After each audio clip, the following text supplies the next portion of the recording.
Bienvenidos a todos a la Comisión de Catequesis y Pastoral Bíblica. Seguimos con las entrevistas, ya que siempre hemos tenido la Biblia como este cúmulo de textos complejos, densos, difíciles. Es un tabú, casi, y queremos desde la Comisión romper ese tabú. Y para ello vamos a conversar hoy con Gonzalo Gamio. Muchísimas gracias por permitirnos venir a la PUC para poder grabar esta entrevista. Un gusto poder conversar contigo y contar unos minutitos contigo. Encantado. Para comenzar, ¿cómo es que llegó la Biblia a ti? Sí, bueno, yo nací en un hogar católico. Mis padres fueron mis primeros maestros en la fe. Leía la Biblia con mi padre con cierta frecuencia. Y él tenía además la vocación de luego explicarme y conversar, ¿no? Él era muy cuidadoso con mi formación y la formación espiritual era un elemento muy importante. Mi primera infancia estuvo en contacto con la Biblia. ¿Cómo es que la Biblia fue una herramienta que nutrió tu formación filosófica y después tu docencia, tu enseñanza filosófica? Esto tiene que ver con mi propia vocación de filósofo, ¿no? A diferencia de otras disciplinas o otras profesiones en las que uno puede ser, digamos, un profesional de 9 a 5 de la tarde, digamos, la filosofía no es una vocación, sino más bien una forma de vivir, un estilo de vida. No es filósofo las 24 horas del día, ¿no? Por otro lado, yo soy profesor de ética y también de filosofía política, entonces el tema de la justicia, el tema del sentido de la vida son cuestiones muy importantes. Entonces, al lado de los griegos y los romanos, digamos, la Biblia es una fuente fundamental. De la tradición judeo-cristiana es muy importante sobre cuál es el sentido de la vida, cuáles son las posibilidades de encontrarlo, qué tipo de exigencias y actitudes te plantean.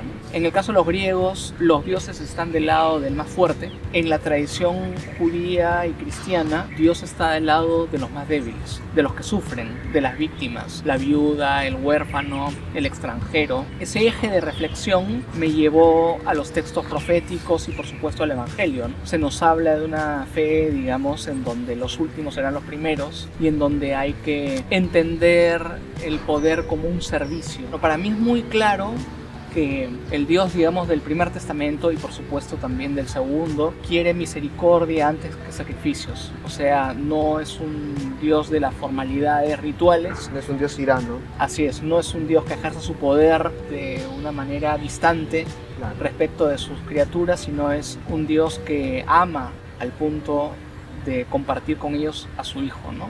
Y es interesante que menciones tomar aspectos del Antiguo Testamento. ¿Qué otros elementos se podrían tomar para traerlo hacia los tiempos de ahora? Hay tres cuestiones fundamentales que me parece que constituyen un legado del Primer Testamento, sobre todo los textos proféticos. En primer lugar, observar la historia no desde la perspectiva de los poderosos, sino a partir de los más débiles. En segundo lugar, la búsqueda de lo que el texto llama la metanoia. Significa cambiar el modo de pensar y de sentir. El propósito del mensaje bíblico también es movilizar a las personas y operar en ellas un cambio. El tercer elemento es una virtud que aparece fundamentalmente en la Biblia, que se llama la parresía.